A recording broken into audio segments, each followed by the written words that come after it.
Today, we're going to be talking about Shining Force 2 and the challenge run I do in it, which is the successor to the wildly popular Shining Force 1, which has 89% positive ratings on release, and predecessor to the wildly popular Shining Force 3, with 89% positive on release, and sharing the same niche as Fire Emblem. But, what fun would there be in just playing a pretty solid game from the era, 40 years ago, and having a good time? No! We're here to suffer through a much more difficult experience for no other reason than to see if it's possible. Time for the formalized rules. Magic only, what does it mean? It means that under no circumstances am I allowed to press this button. That's it. That anything more complicated than this isn't necessary, because this button is what tells us that we're fighting. If you were doing fight only, there's a little bit more nuance, because items cast a spell as far as the game's mechanically concerned. But we're not doing that. Also, because I'm stupid, I'm running this on the highest difficulty. Super. I thought the run would be easy. I really did. It wasn't. And for those of you not in the know, this difficulty really just boosts the damage enemies do, as well as making the enemies a little bit more aggressive. It changes their trigger points for when they start running towards you. It just puts higher time pressure. And with that done, we're going to meet our starting cast of characters. Or should I say character, because Chester is less than useless. He's just a meat shield. And I make sure he's dead for about half the game, because it's just not worth the time investment every round to make him pass. The main character, who I always name Xion after the big bad of this game, and stole the name for other things, learns exactly one useful spell throughout the entire game, and starts with the runaway spell, Egress, which directly fights for mana with Bolt, the actual spell that does anything.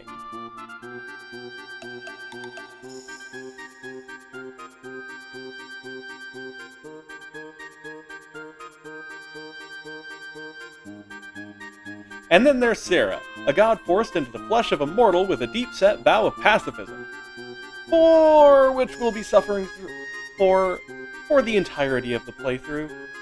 She knows heal. Heal, the undoing of damage. So you might wonder how we're going to get our damage output. Well, Serah's not a god for nothing. She does learn an offensive spell eventually, Blast, though it's pretty hard to tell whether it's actually a spell or just her speaking a little too loud.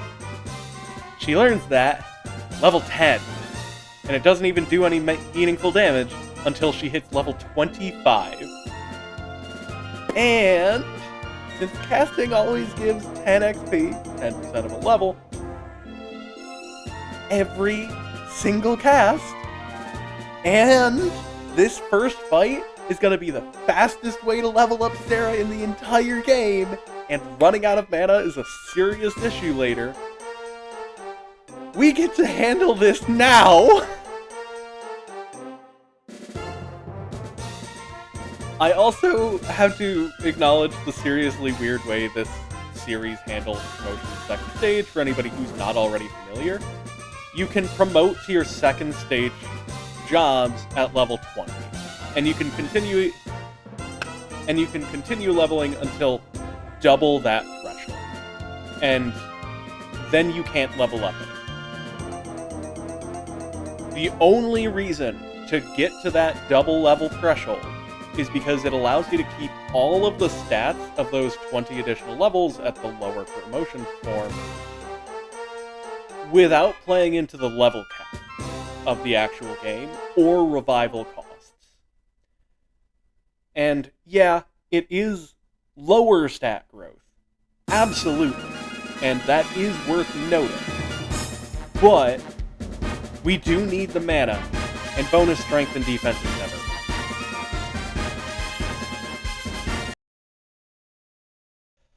Sarah soaks in the atmosphere for a little bit, then flexes her mind just a little and immediately shatters the continent, releasing a demon that threatens the world. And, in the process, we pick up the homeless wizard Kazin. I'll focus on him in a little bit. He's a pain in my butt, but not for the reasons you think.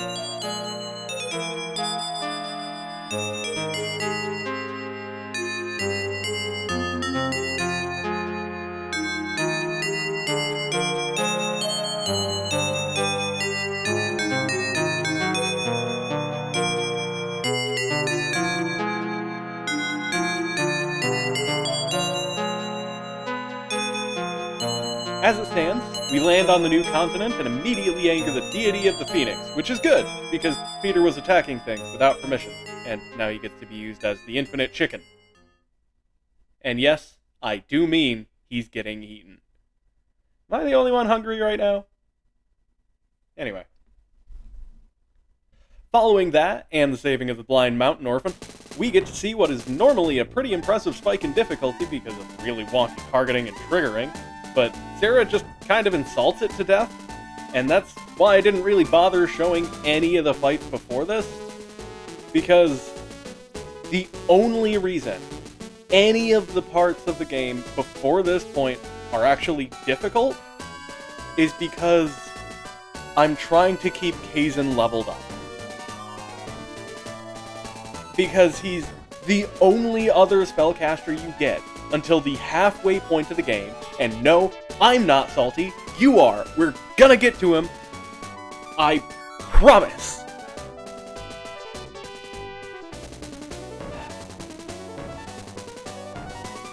So, we actually quickly reach what anybody familiar with this game knew was going to be a roadblock before we got it. Because this is Taros.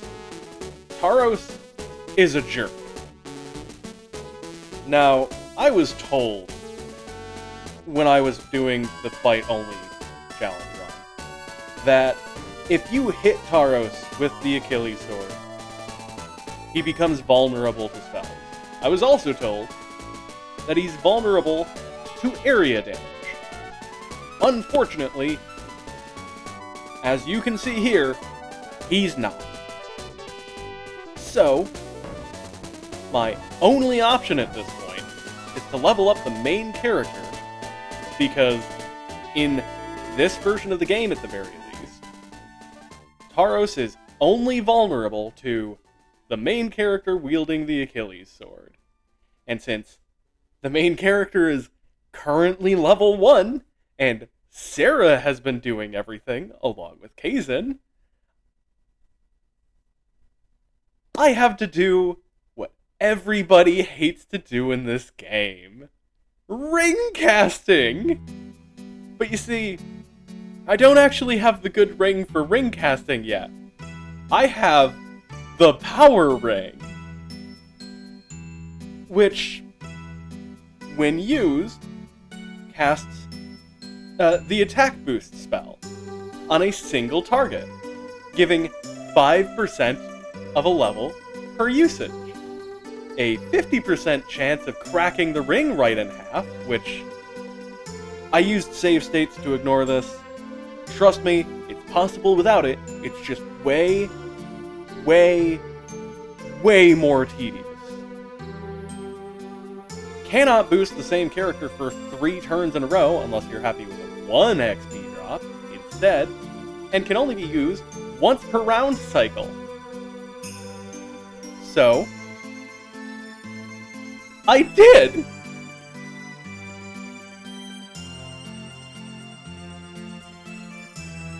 And now, the main character is strong enough to kill Taros, with Sarah dumping heals into his Thunder Thighs, and a lucky decision from Taros to not attack, and instead pull out another Thunder Rod. This is also when you would normally be getting the majority of your party promoted in a standard playthrough, which, again, is not being done here, because I really need the stat maxing of the additional 20 levels.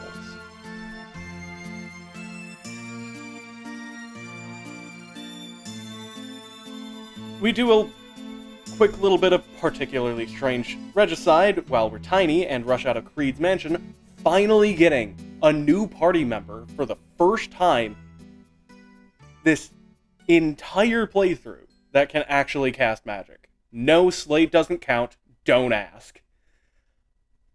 And it's a choice between the best healer in the game and the best spellcaster in the game. And it's really a choice between somebody who needs to kill for XP and somebody who doesn't. So, it's not actually a hard choice, thanks to the kill scaling. Welcome to the team, Tyrion, the Freeze Caster. And now that we finally, at the halfway point of the game, and I need to stress that again, this is the halfway point of the game, and we have 3 spellcasters. That's it. Technically, if you want to stretch the definition, you could have 2 more. They don't count, because it's the main character and the one we don't talk about. So, this is a good opportunity to talk about Kazan and Tyrion. Especially because in the town right before Creed's mansion, we actually get a little hidden book, the secret book, that gives a different promotion path. That promotion path is the difference between a wizard and a sorcerer. Wizards keep all the same spells that they would normally get in their leveling path. Sorcerers get a completely different level spell set. So let's look at those base spells. Kazan gets 4, of which 1 is okay.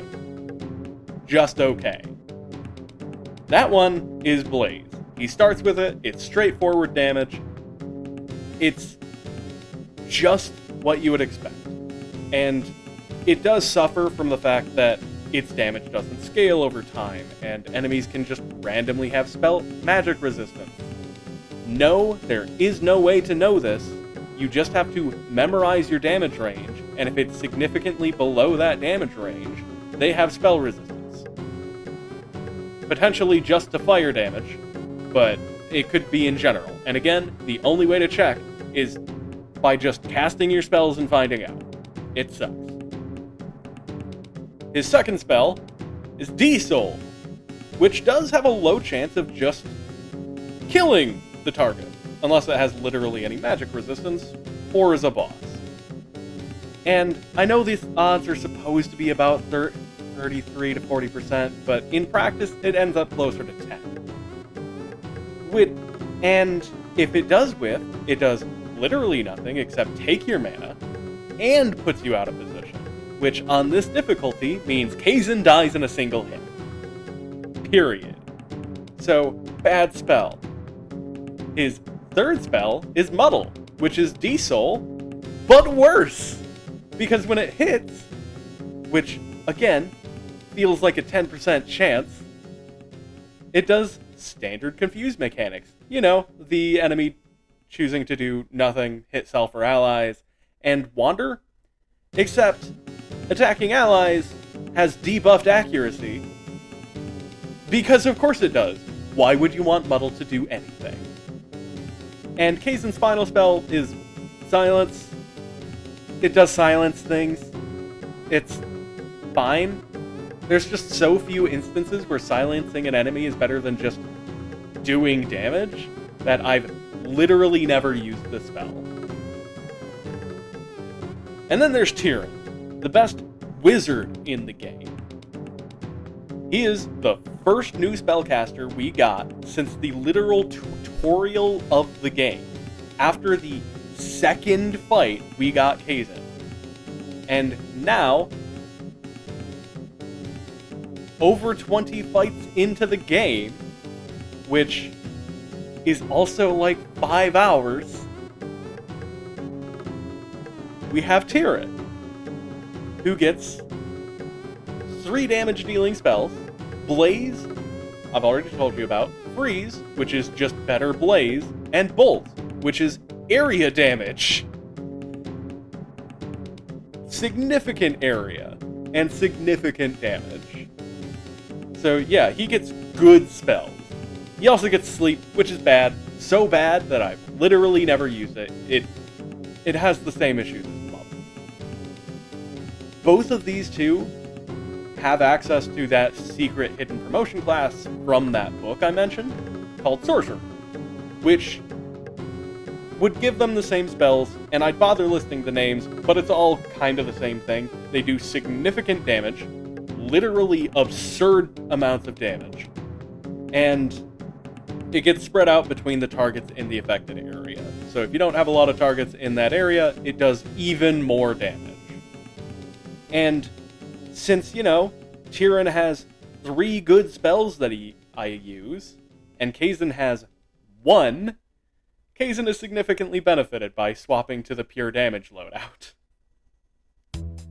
With the rant done and out of the way, we nuke Zalbard to death, which is, again, normally a difficulty spike in this game, though it is worth noting, we ran both him and Sarah out of mana for this, and it continues to be a problem for the rest of the game. This right here is explicitly why I've been keeping Kazan leveled up as Zalbard dies, and Sarah sees an avatar of her future self, and then steals her own Acolyte, getting us another damage-dealing spellcaster added to the roster. It's so nice. And then we get 2 more immediately afterward. Yeah, there's a couple fights in the way, and one of them is just the other choice from Creed's Mansion. But this is like 2 hours later, and we just get we can get all of the other characters from that mansion. It's so nice. Man, this game is really heavy on the spellcasters in the second half, which is definitely when they're weakest. So that's fun. But yeah, the 3 new adds, we've got the Sorcerer. I already told you about Sorcerers. We have Karna, who is the best support mage in the game because she gets heal, she gets blast, she gets boost, which boosts defense and accuracy of everybody affected, and she gets aura, the best heal in the game.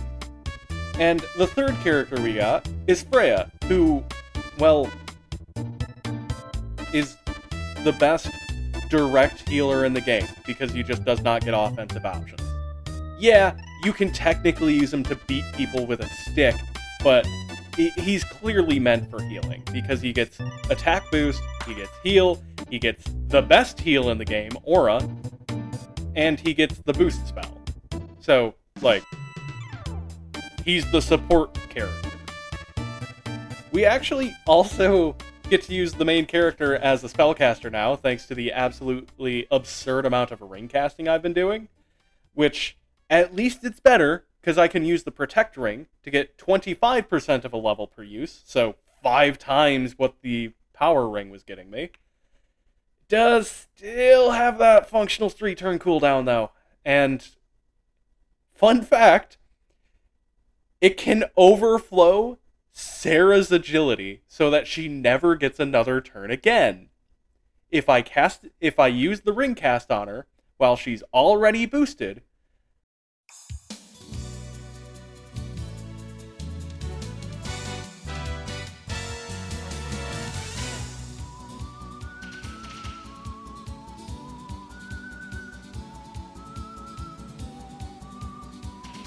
but yeah, after a pretty irrelevant fight in Mound where Freya has to come to terms with the fact that he consigned an entire city to the fate of death,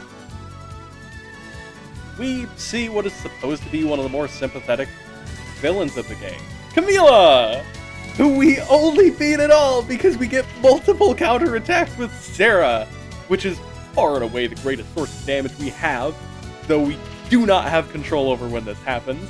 And we spend a solid 6 turns dragging Lizardmen away from the main character, who, if he dies, we lose the fight.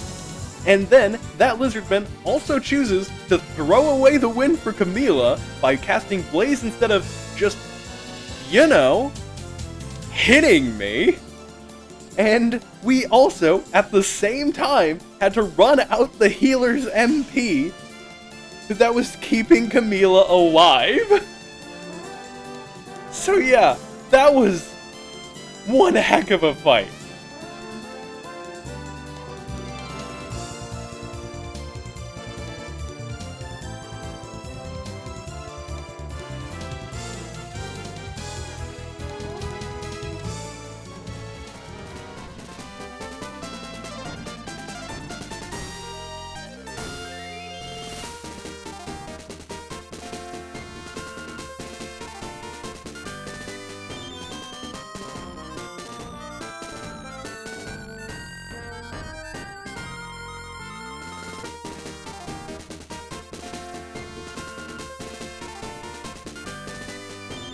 And then, Sarah decides that it's time she deals with the demon spawn she released at the beginning of all this by getting a little too comfy with herself, and animates a patch of dirt, flying everybody without their consent across the ocean in that rickety pile of dirt.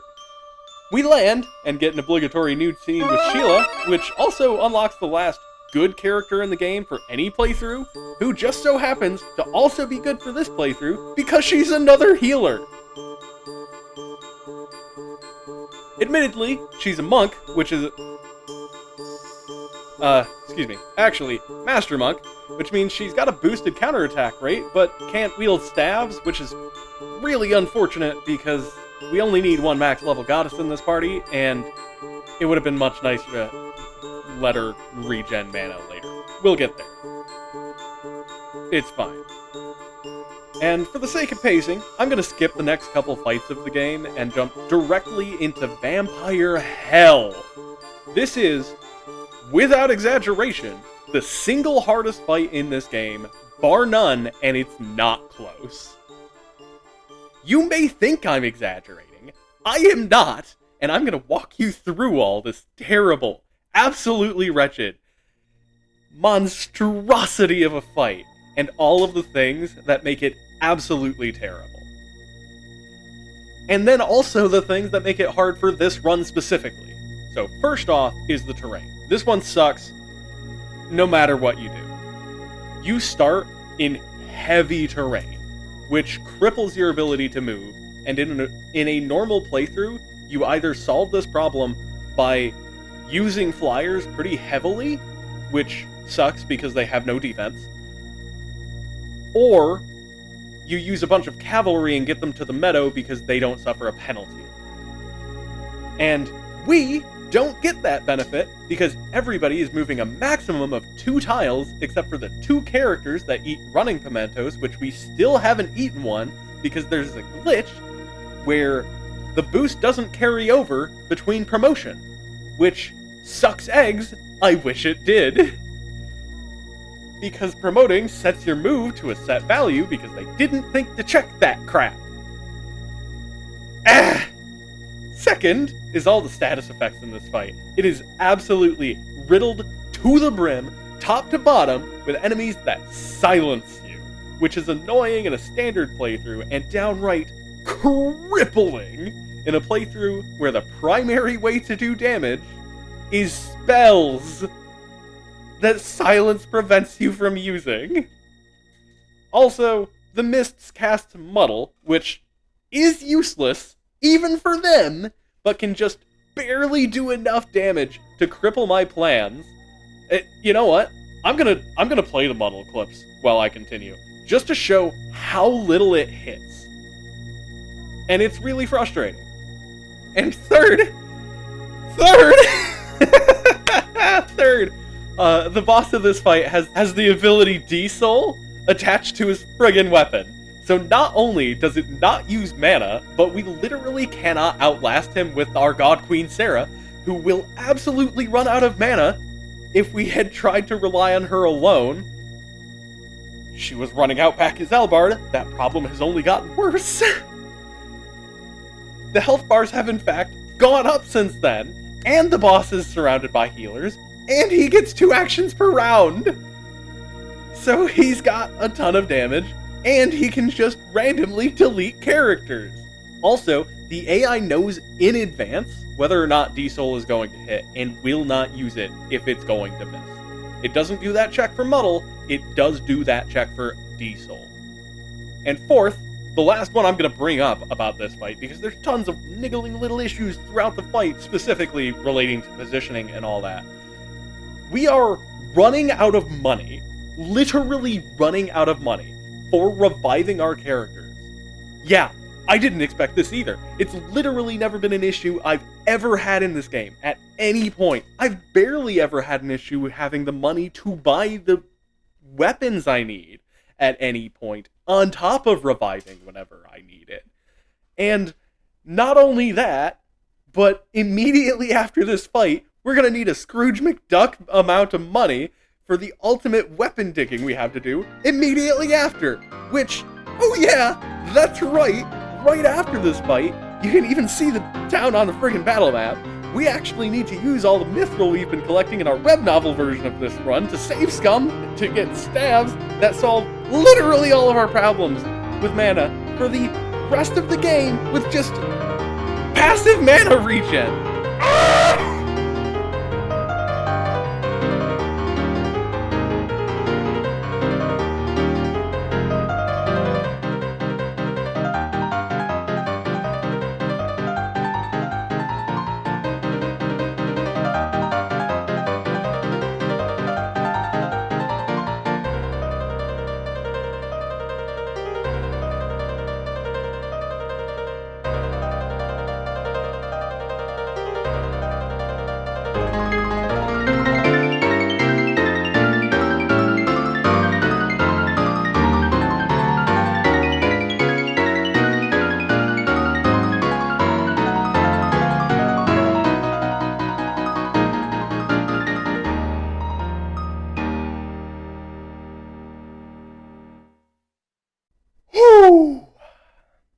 I'm back!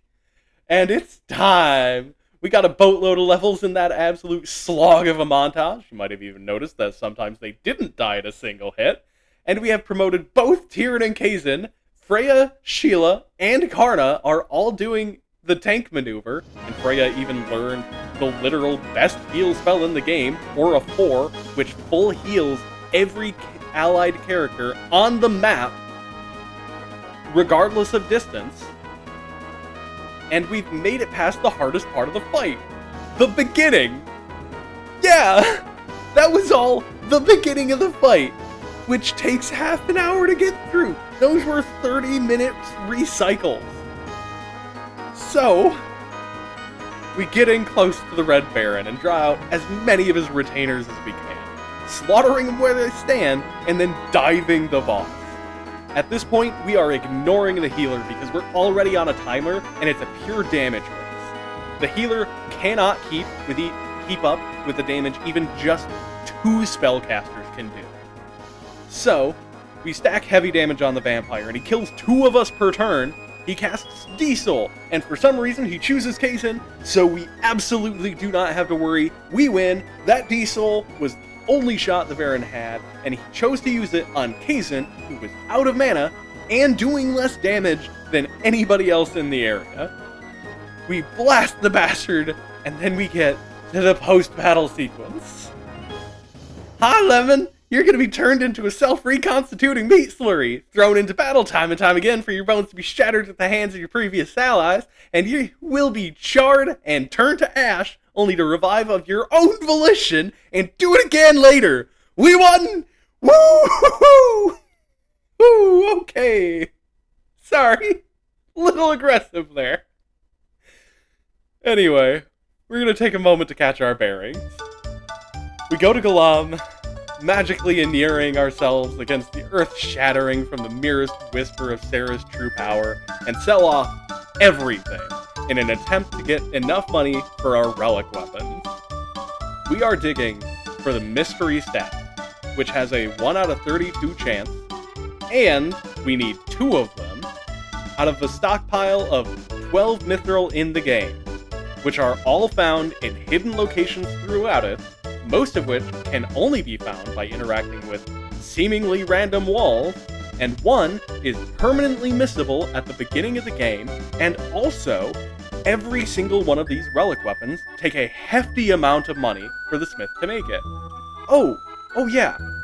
if it wasn't clear, this is hands down the worst shop in the game, because it's got the best weapons locked behind an RNG check, and money, and non-renewable items, and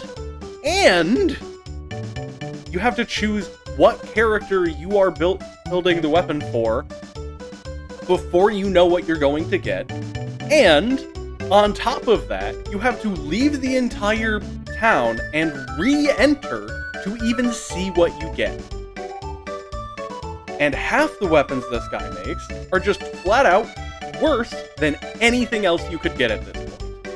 So yeah, hate this guy, but he is a necessary evil and all that. We do roll the dice enough to get 2 of the stabs we need, the mysteries. And we can just swap it to whoever we need to regen mana. I'll show off how the mystery staff works later, because I have a perfect clip for it. We've got the prologue boss to handle, and we would have gotten it first try if he didn't get back-to-back turns, doing his full damage spell, and I chose to full heal instead of being stingy. We get it second try, it's not bad.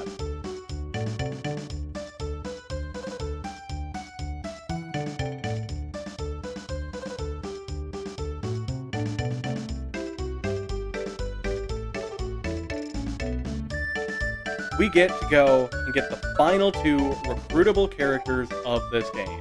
Just, 6 battles before the very end. And while Chaz here has some decent spells, he's also 5 levels under-leveled at this point, no matter what playthrough you're doing. He is still a spellcaster, so we're taking him.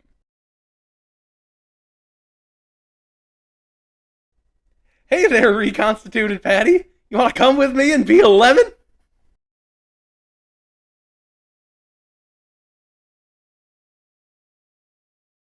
We do a quick drive-by on the blind kid from earlier and throw him into the pit of lava below, and then move on to the final fight of the game.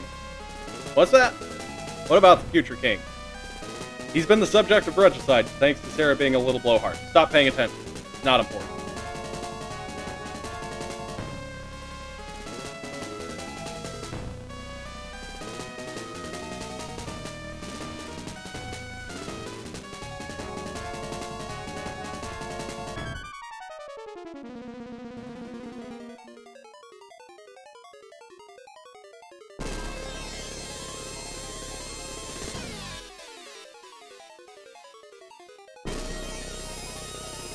But this is the final fight of the game, and while it's supposed to be the hardest, it's not.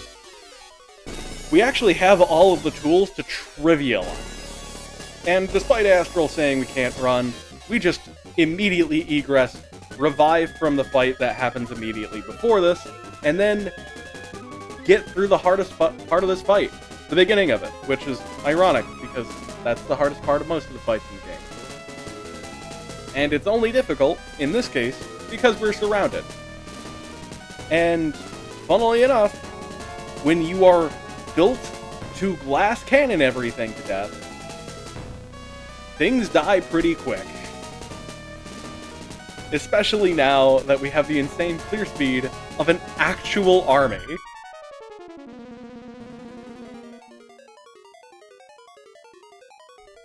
We clean out the sides.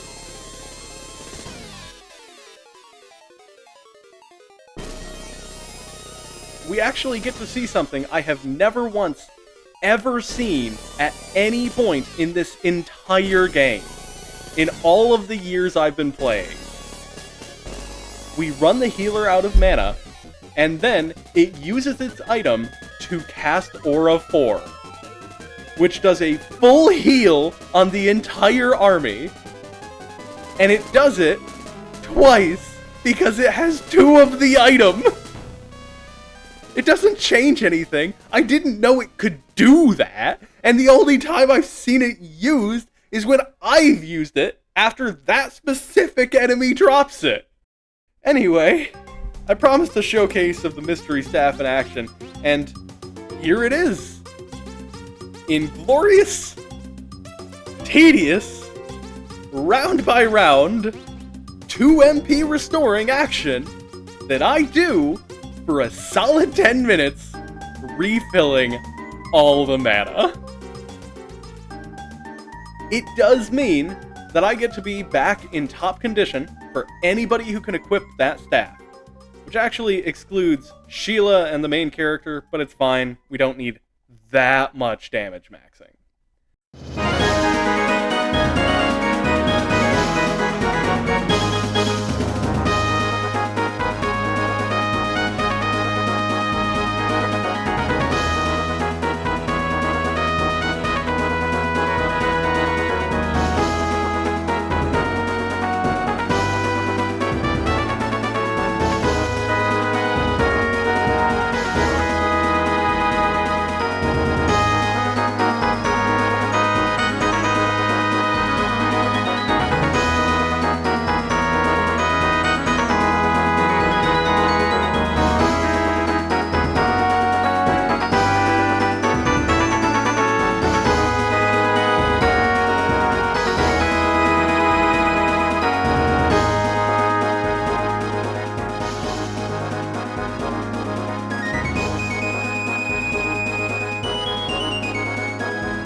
After one final cast here at the end, which just so happens to be with the main character, we get to finish off the final boss by Wave of Salt, and that's it. Challenge complete. We release Serra's true power, and she becomes a god in her own right. And while the exception we make back earlier at Taros feels gross, I also played on the highest difficulty. So I'm going to say that balances things out. It doesn't, but I'm going to say it does. As for the run, I'm not sure I recommend it.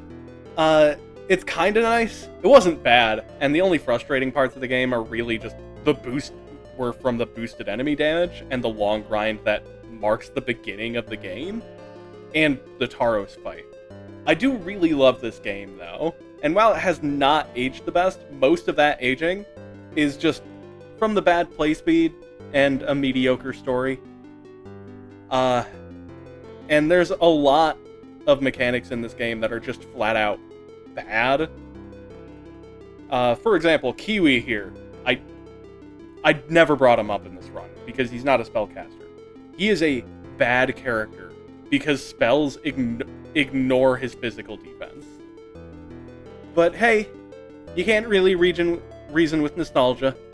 Especially when the core mechanics, the strategy gameplay here, are really solid and in a niche that just is underserviced. And that's honestly a pretty solid marker of the era this game was released in, more than anything else. So yeah, I'm going to take the opportunity to disappear and start putting together the next challenge run. And I'm not done with strategy. I'm thinking next time it's going to be in real time. Anyway, do the things. You know what the things are. I'm off.